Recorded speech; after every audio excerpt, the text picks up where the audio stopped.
Salam alaikum, chers élèves. On passe maintenant à l'exercice 5 concernant les propriétés des fluides, telles que par exemple la viscosité, avec la détermination des profils de vitesse et le calcul de la force de ces aimants. Donc nous avons un arbre qui tourne à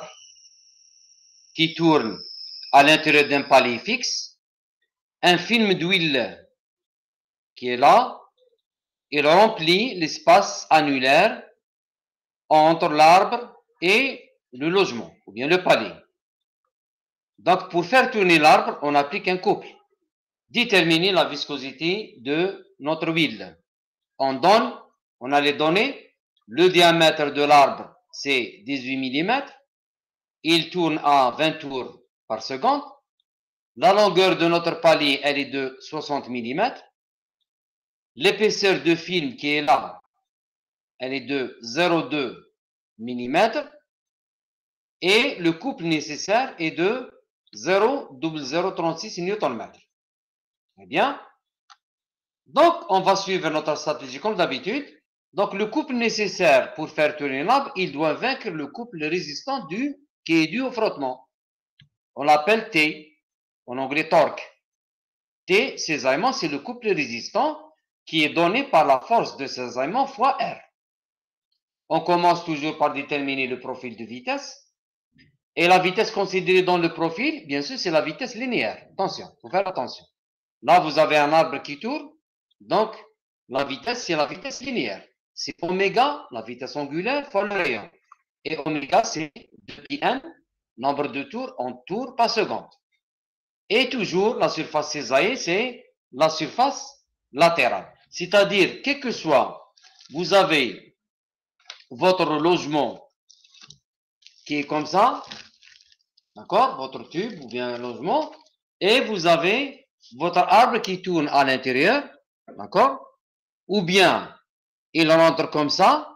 Dans les deux cas, la surface césaillée, c'est la surface latérale. On l'a vu dans l'exercice 4, l'exercice précédent, on introduit comme ça linéairement l'arbre. Malgré ça, la surface latérale, c'est la surface qui est césaillée. Dans cet exercice 5, nous avons l'arbre qui tourne. Dans ce même cas, la surface césaillée est 2πr. Bien sûr, la contrainte de cisaillement pour un fluide newtonien, c'est taux yx, qui est égal à la viscosité dynamique, fois le gradient de vitesse, du sur dy, c'est-à-dire la variation de la vitesse suivant y. Donc, on doit déterminer au début le profil de vitesse u de y. Et bien sûr, taux yx par définition, c'est la contrainte de cisaillement dans la direction x, c'est le deuxième indice, qui s'applique sur cette surface dans la normale et suivant y. C'est l'indice, le premier indice. Les hypothèses utilisées, nous avons un profil de vitesse qui est supposé linéaire à l'intérieur de film d'huile car l'espace annulaire est très petit. D'accord? Si votre espace annulaire est très petit, donc vous pouvez supposer que votre profil il est linéaire. Nous avons deuxième hypothèse, c'est le fluide newtonien et la viscosité dynamique constante. On passe à la détermination du profil de vitesse, qui est la première étape. L'arbre qui est en rotation là, l'arbre hachuré qui est là, il tourne avec un nombre donné de tours par seconde. Donc, il a une vitesse angulaire oméga. Le profil de vitesse, attention, il s'intéresse à la vitesse linéaire grand V, qui est là. D'accord? C'est la vitesse de notre arbre, la vitesse V, la vitesse linéaire.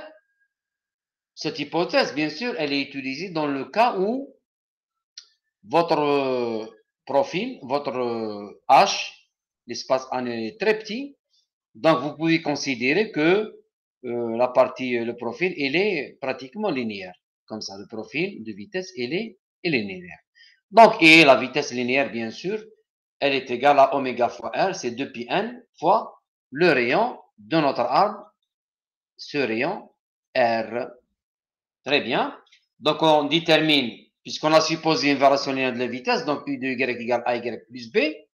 Donc, on est là, c'est-à-dire, on est là, l'origine des axes qui est là, voilà.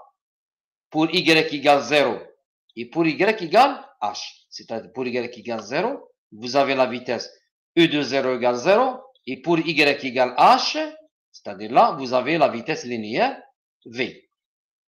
Voilà, je remplace, je tire mon profil linéaire, et la force de cisaillement, elle est donnée par la loi de Newton. Bien sûr, c'est force de cisaillement, c'est tau fois la surface latérale.